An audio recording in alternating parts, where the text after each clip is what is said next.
राज्यातील बहुप्रतीक्षित स्थानिक स्वराज्य संस्थांच्या निवडणुकांची तारीख नुकतीच निवडणूक आयोगाने जाहीर केली। राज्यातील 246 नगर परिषदा व 42 नगर पंचायतींच्या एकूण 288 सदस्य पदासाठी निवडणुका होणार आहेत। या निवडणुकांकरिता 2 डिसेंबर रोजी मतदान होणार आहे, तर 3 डिसेंबर रोजी मतमोजणी होणार आहे। तसेच या सर्व नगर परिषदा व नगर पंचायतींच्या कार्यक्षेत्रात आजपासून आचारसंहिता लागू झाली आहे। निवडणूक आयोगाने घेतलेल्या पत्रकार परिषदेत डबल स्टार, दुबार मतदार अशा काही गोष्टींचा उल्लेख केला गेला। दुबार नावे होऊ नयेत म्हणून सिस्टीमवर टूल विकसित केला आहे।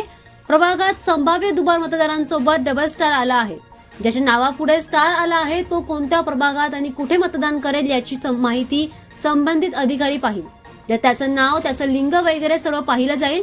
ज्या मतदान केंद्रात ऑप्शन दिलं तिथे मतदान करता येईल, पण इतर ठिकाणी करता येणार नाही असं सांगण्यात आलंय।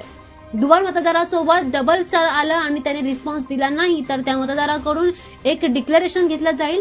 कुठल्याही मतदान केंद्रावर मतदान केलं नाही असं लिहून घेतलं जाईल। या मतदान केंद्रानंतर दुसरीकडे मतदान करणार नाही असं त्यांच्याकडून लिहून घेतलं जाईल, असं निवडणूक आयोगाने स्पष्ट सांगितलंय।